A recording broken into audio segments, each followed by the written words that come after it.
ऐसा जला मैं वहाँ से कि मैंने तो ये ठान लिया कि अगर भगवान भी बोले कि ये यूज गाड़ी ले लो अच्छी है तो मैं नहीं लूंगा।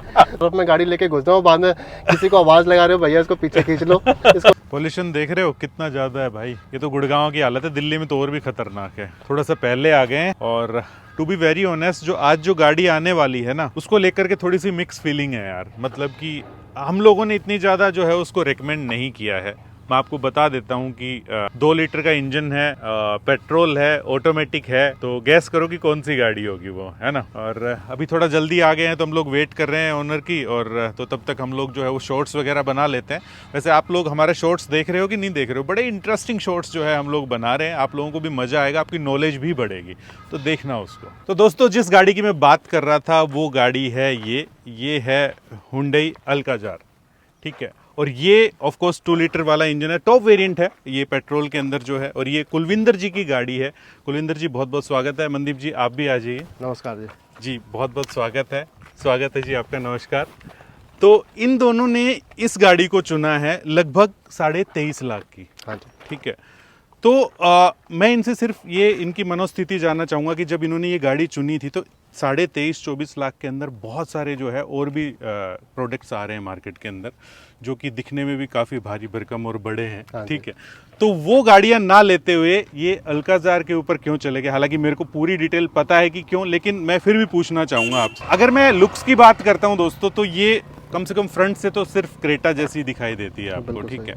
तो आपको कहीं ना कहीं लगा नहीं कि यार जो गाड़ी में ले रहा हूँ, ठीक है, वो दिखने में भी थोड़ी सी माचो, थोड़ी सी 7 सीटर जो है वो दिखनी तो चाहिए। सिर्फ एक यही चीज़ है जो इसमें नहीं मिली कि जो रोड प्रेजेंस बड़ी गाड़ी की होनी चाहिए, जैसे XUV 700 जो सड़क पे दिखती है या सफारी दिखती है तो वो बड़ी लगती है। हाँ। ये बड़ी लगती नहीं है बस। हाँ। सिर्फ एक ये नेगेटिव इसका कह सकते हैं, बड़ी उतनी दिखाई नहीं देती। दूसरा अगर मैं बात करूँ सेफ्टी का, तो सेफ्टी अब अगर नीचे जाए और नीचे 1 स्टार 2 स्टार तक हम लोग 3 स्टार तो बेटर है।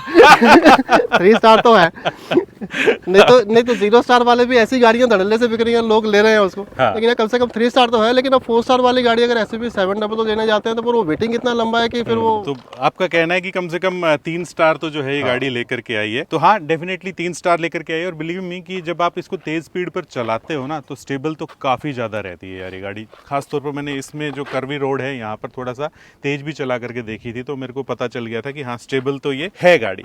लेकिन फिर भी जब एक बड़ा अमाउंट दिखाई देता है ना यार 23.5 लाख, तो उसके बाद आप इसके ऊपर देखिए, बीइंग इंजीनियर मुझे गाड़ी चाहिए थी फीचर रिच। हाँ सारे फीचर जितने बेल्स एंड विस्टल्स मैं खरीद सकूं, जितने मैं अफोर्ड कर सकूं, सारे तो चाहिए। ये तो भर भर के देती है। अब कोई भी गाड़ी, सेल्टोस है, क्रेटा है, कुशाक है, कोई भी लेने जाते हो सबके टॉप वेरिएंट जो है वो 21-22 के रेंज में चले जाते हैं।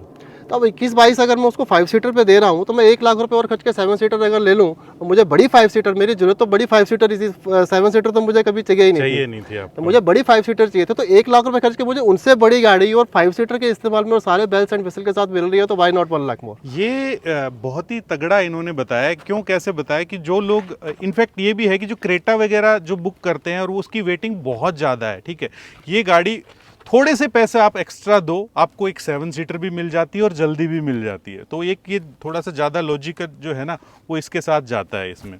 और इसके अंदर रही फीचर्स की बात, तो आज उस फीचर की भाई साहब जरूरत पड़ेगी हम लोगों को। ये जो है ये कितना इंडेक्स दिखा रहा था, अब अंदर जो है पॉल्यूशन वाला अगर मैं बात करूं तो बाहर यहाँ पर 350-400 के आसपास होगा, ठीक है। अंदर अभी 73 दिखा रहा था, अंदर 73 दिखा रहा था। जैसे हमने दरवाजे ओपन करके थोड़ी देर खड़ी करी, ये हो गया था 200-300 के आसपास, 300 हो गया था। और विद इन 5 मिनट भी नहीं हुए थे कि ये 100 से नीचे लेकर के आ गया था। तो ये एक अच्छी बात है। तो बाहर इतना ज्यादा पोल्यूशन है तो एक काम करेंगे, अंदर चलते हुए बात करेंगे। तो दोस्तों अभी जो टाइम हुआ है वो 12:35 जो है वो ये देख लीजिए आप। और जो ये यहाँ पर जो इंडेक्स जो दिखा रहा है, मतलब ये पोल्यूशन वाला है 373 फिलहाल दिखा रहा है, ठीक है। और आप देखते हैं कि कितनी देर के अंदर ये कम कर देता है 100 से भी नीचे। और चलिए अब चलाते हैं फिर इस गाड़ी को। इसका बहुत ही मतलब एकदम से आप देखोगे फ्लैट बॉटम जो स्टीयरिंग दे रखा है, बहुत ही शार्प एकदम से दे रखा है। इसका पैनोरामिक सनरूफ दे रखी है इसकी पूरी की पूरी। देखिए क्योंकि NA इंजन है, ठीक है, तो उस हिसाब से तो आपको बहुत एक्स्ट्रा रिस्पॉन्सिव तो नहीं मिलेगा कि जैसे एक बार टर्बो की रेंज में आता है तो टर्बो एक्टिवेट होता है, तो वो वाला हिसाब किताब तो नहीं मिलेगा। लेकिन हाँ ये है कि हाँ थोड़ा सा आपको लीनियर जो है ना वो वाली चीज पावर जो है वो आपको दी गई है, लेकिन 2 लीटर का इंजन है तो वो भी आपको काफी ज्यादा जो है ना आपको लगने वाली है। एक स्मूथनेस आपको मिलेगी इस इंजन के अंदर डेफिनेटली, एक रिलायबिलिटी जरूर मिलेगी इसके साथ में आपको, और थोड़ी सी आवाज मिलेगी अंदर 2000 आरपीएम से ऊपर 2-2500 नहीं, ये वाली ये चर जो है ना ये तो मिलेगी जब कई बार ये क्या होता है कि आपका ना ड्राइविंग का एक स्टाइल होता है, ठीक है, तो मेरा जैसे कि पैर मैं ऐसे रखता हूँ, ठीक है, उसका सहारा लेकर के रखता हूँ ज्यादातर, तो अगर सहारा लेते हो तो मिलती है आवाज, या फिर आयुष का जो पैर है वो भी टकरा रहा होगा वहां पे, है ना, तो इस वजह से भी आ रही है। तो लेकिन हाँ ये बात है कि क्रेटा में तो कुछ ज्यादा ही है, ठीक है, उससे थोड़ी सी कम आपको यहाँ पे मिलेगी।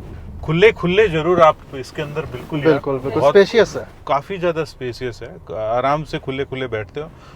भले ही बाहर से आपको इतनी ज्यादा बड़ी दिखाई ना देती हो, लेकिन स्पेस मैनेजमेंट काफी अच्छा है भाई साहब। 12.5 kmpl की फिलहाल जो है ये एवरेज वगैरह शो कर रहा है, और ये जो है 388 की जो ट्रिप है किलोमीटर की, मतलब लगभग 400 किलोमीटर की जो है वो ट्रिप का एवरेज है। ये ज्यादातर ये शहर में ही चली थी क्या? ये इसमें से लगभग 200-225 किलोमीटर हाईवे है, बाकी शहर है। तो मिक्स ही चलिए, ऑन एन एवरेज जो है आप ये लगा लो कि 12 के आसपास की एवरेज निकाल रही है, तो 12 की एवरेज 2 लीटर का इंजन पेट्रोल के अंदर काफी सही है वैसे तो। और भाई साहब कह रहे थे कि इसकी सर्विस कॉस्ट जो है ये उम्मीद करके चल रहे हैं 5 से 6 हजार के आसपास की सर्विस कॉस्ट इसकी आने वाली। लेकिन एक बात बता दूं कि आपको जो पार्ट्स जो है ना वो हुंडई के इतने ज्यादा सस्ते जो है वो आप मत समझिएगा, खास तौर पर क्रेटा या क्रेटा से ऊपर की गाड़ियों के, टुशो होगी या ये होगी, आई एम श्योर कि आपके सेंट्रो के सस्ते होंगे।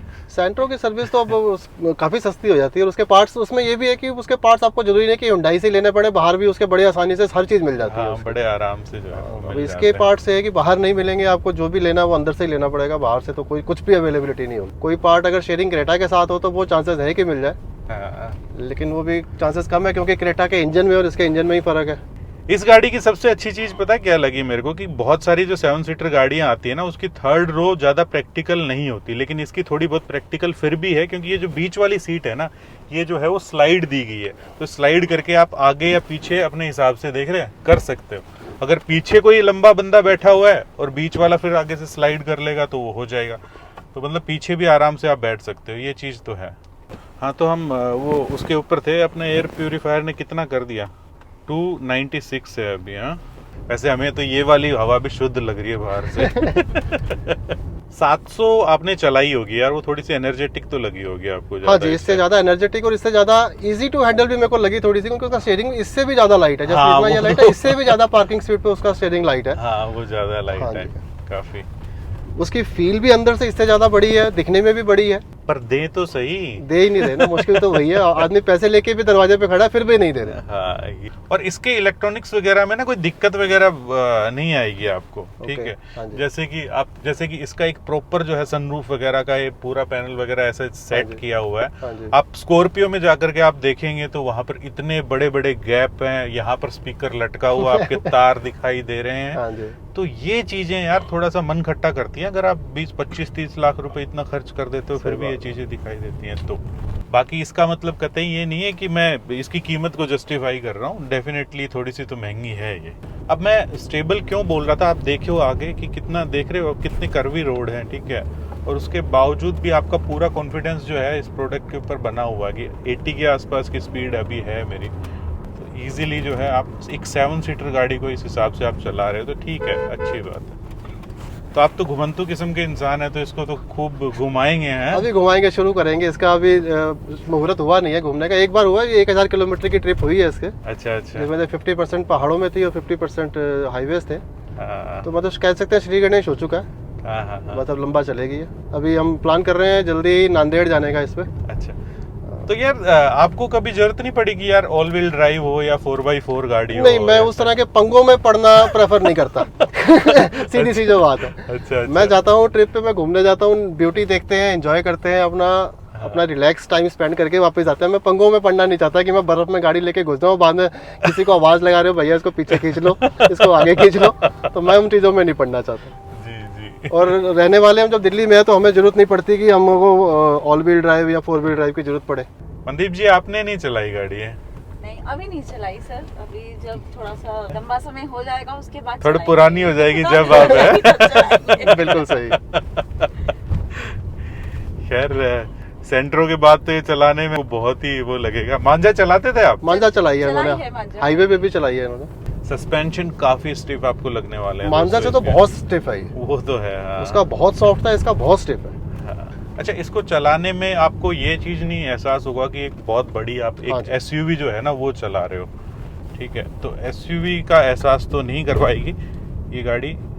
एक एसयूवी की बजाय ये एक एमयूवी की तरफ जो है ना, बिल्कुल सही कहा। वो आप ज्यादा कनेक्ट करते हो इस गाड़ी को। फिर यार सबसे बड़ी चीज ये है कि हमने हमारे वीडियोस के अंदर या सबने, मतलब जितने भी वीडियोस वगैरह बनते हैं क्रेटा के ऊपर या इसके ऊपर, सबने फीडबैक दिया है। उसके बाद भी ये हुंडई वाले जो है इसको ठीक नहीं कर रहे। अब रिसेंटली एक इसका आया है, इन्होंने एक सॉल्यूशन निकाला है, कुछ इसके अंदर फोम टेप वगैरह लगा रहे हैं वो, लेकिन उससे भी 100% सॉल्यूशन नहीं है वो। हाँ तो ऐसा क्या है यार, अपने उसको वेंडर को बोलो या तो चेंज करे ये। डेफिनेटली ये तो बहुत ही अजीब सी चीज हो जाती है यार। पूरी गाड़ी आपकी सुपर साइलेंट हाँ है, जी। जब आप हल्की सी भी नॉइस आती है हाँ ना जी, हाँ तो जी। उसके बाद वो थोड़ा सा चुभती है चीजें। बस यही था। सफारी ना लेने का रीजन आपका था कि क्योंकि आपको चाहिए पेट्रोल थी? मुझे पेट्रोल ऑटोमेटिक ही चाहिए थी, वो तो मतलब उस पर कॉम्प्रोमाइज नहीं था। तो सफारी और हैरियर इसीलिए आउट ऑफ कंपटीशन हो गई, क्योंकि बट वहाँ ऐसा पेट्रोल क्यों का option क्यों रीजन क्या है? रीजन ये कि मैंने गाड़ी लंबी रखनी है। मेरा 10 साल से पहले बदलने का कभी कोई प्लान ही नहीं है इसका। तो मेरे को 10-12 साल जब रखनी है तो फिर डीजल पे आके फिर वही है 10 साल के बाद, फिर 10 साल का है तो फिर वो 8-9 साल बाद फिर सोचने लग जाओगे जब इसको निकालो दूसरी लो। मैं कह रहा था मांझा तो मैं काफ़ी चलाता था, लेकिन अब मैं लोकल इसको नहीं चलाता। मांझा मैं लोकल भी चलाता था, तो 1,70,000 मैंने चलाई थी वो 9-9.5 साल में। तो अब ये मुझे मालूम है कि मैं उतनी नहीं चलाऊंगा। अब ये एयर इंडेक्स जो है वो देखिए 116 पे लेकर के आ गया है और टाइम हुआ है 12:48। ठीक है, यहाँ पे देख लो यार 12:48 हुआ है। और अब ऐसा लग रहा है कि हाँ यार, मतलब कि एक फील भी अच्छा आता है यार कि हाँ चलो शुद्ध हवा में बैठे हैं कम से कम। पैसे इतने खर्च करता है ना इंसान तो भैया सारे फीचर चाहिए। ठीक है, सिंपल बात ये है। अच्छा, आपका यार कभी भी ऐसा नहीं हुआ कि, मेरा एक क्वेश्चन ये जरूर होता है, कभी भी यूज्ड गाड़ियों की तरफ रुझान नहीं रहा? सर मेरी जो पहली गाड़ी मैंने एक तरह से खरीदी थी ना, वो यूज्ड गाड़ी थी 1.8 फोर्ड आइकॉन। गाड़ी नो डाउट अच्छी थी, लेकिन वो एक डिसीजन ऐसा था कि उस समय गलती, मैं ये नहीं कह रहा कि किसी और की गलती थी, लेकिन अपनी गलती से ही वो गाड़ी बहुत गलत थी। अच्छा, गाड़ी ठीक नहीं मिली वो। यूज्ड मार्केट में जैसे होता ही है कि आपके 90% चांसेस होते हैं कि आप ठगे जाओगे, मैक्सिमम, अगर आपको ज़्यादा नॉलेज नहीं है तो। उस समय हम छोटे थे, मेरी उम्र उस समय लगभग रही होगी 22-23 साल की सिर्फ। ओके। तो मैं बड़ी बुरी तरह से ठगा गया था उस गाड़ी पे। तो वो ऐसा जला मैं वहां से कि मैंने तो ये ठान लिया कि अगर भगवान भी बोले कि ये यूज गाड़ी ले लो अच्छी है तो मैं नहीं लूंगा। मैं इतना बुरी तरह से जला हूँ। अरे भाई साहब। तो उसके बाद मैंने फिर सेंट्रो ली, ब्रांड न्यू ली, फिर मैंने मांझा ली, ब्रांड न्यू ली। अब उसके बाद मैंने ये लिया, ये भी ब्रांड न्यू लिया। और ये आप तब की बात कर रहे हो यार, मतलब ये बात है 2003 की से। और अब देखो कि अब ठग जो है वो कितने अपग्रेडेड हो गए हाँ होंगे। जी। ठीक है। वो भाई साहब, अब मैं बताता हूँ आपको, 80% केसेस के अंदर ठगी होती है। आप बिल्कुल किस्मत होती है। वाले हो तो आपको भले एक जेन्युइन जो है ना वो सेलर मिल जाएगा तो मिल जाएगा, वो भी फिर पैसे आप मतलब कि ज्यादा देने अब पड़ेंगे कितने भी आपको। बड़े आप फन्ने खाओ कुछ भी हो, ठगी हाँ। ठग आपसे एक कदम आगे रहते हैं। इसलिए मैंने यूज्ड सिर्फ एक वही गाड़ी मेरी लाइफ में रही है यूज। उसके बाद ना मैंने कभी कोई 2 व्हीलर यूज खरीदा, ना मैंने कभी कोई गाड़ी यूज खरीदी है। अब अगले साल शायद मैं सेंट्रो रिप्लेस करूंगा, वो वाली जो हमारे पास सेंट्रो जिंग है 2010 मॉडल। तो वो भी मैं कोई ना कोई न्यू ही लूंगा, या तो ग्रैंड आई-10 या फिर टियागो। अब आपको एक जेन्युइन बात बताऊं, मैंने अभी यूज्ड गाड़ी ली है, ठीक हाँ है, जी, हाँ जी। लेकिन यूज्ड गाड़ी लेने के बाद जब मेरे को लगा कि यार यूज्ड गाड़ी एक अच्छी तलाश करने में जितने तूने एफर्ट लगाए ना, वो उतना ज्यादा तो वर्थ नहीं उतना है वर्थ चीज। ठीक है, इससे बढ़िया तो आप नई गाड़ी ले लो। हाँ जी। नहीं तो आपको एक जेन्युइन गाड़ी मिलने में भाई साहब पसीने छूट जाएंगे। और आज के डेट में तो नई गाड़ी लेना भी उतनी ही एक्सरसाइज है। आप पहले जा रहे हो, ढूंढ रहे हो कहाँ से लेनी है, कितनी लेनी है, क्या डिस्काउंट है, फिर उसके बाद कितना वेटिंग दे रहे हैं वो, फिर वो वेटिंग कैसे कटवानी है, क्या डिस्काउंट कैसे निकलवाना है, कैसे उससे इंश्योरेंस कम करानी सिरदर्दी है, होगी ये सारी ना यार। एक्सरसाइज तो वही की वही है। बढ़िया है यार, पब्लिक ट्रांसपोर्ट का यूज सिरदर्दी नहीं चाहिए लाइफ में यार। शुरुआत में यही पूछा था इनसे कि भाई मैं आपका एक रीजन जानना चाहता हूँ। इनको एक डेफिनेटली पेट्रोल गाड़ी चाहिए थी, एक रिलायबल गाड़ी चाहिए थी। पैसे इनके पास थे इतने खर्च करने के लिए गाड़ी के ऊपर कि भाई हाँ ठीक है, इतने में मेरे को गाड़ी चाहिए। तो फिर ये गाड़ी के अलावा और कोई और ऑप्शन भी नहीं बचता। ठीक है, आप खुद बताइए कि एक्सयूवी दे नहीं रहे वो लोग। ठीक है, हैरियर के अंदर या आपकी सफारी के अंदर जो आता नहीं है पेट्रोल और इंजन। मुझे मालूम था कि मैंने गाड़ी लंबी रखनी है, well thank you so much sir, आप अपनी गाड़ी नई नवेली गाड़ी के Thank साथ you, में sir. आया और ये ग्रीन आ गया है देखो अभी। Thank you so much. और आप भी गाड़ी चला लो, अब नई तो चला लो कम से कम। ठीक है, चलो दोस्तों मिलते हैं ऐसे किसी नेक्स्ट वीडियो के अंदर इसी मैसेज के साथ कि अगर 4 व्हीलर चलाते हैं तो आगे भी और पीछे भी, देख रहे हैं आप पीछे इन दोनों ने सीट बेल्ट लगा रखी है, आप भी लगा करके रखना, ठीक है। और अगर 2 व्हीलर चलाते हैं तो हेलमेट जरूर पहनना। पहाड़ों में ड्राइव करते टाइम अपनी लेन में रखो। ठीक है, जय हिंद, जय भारत।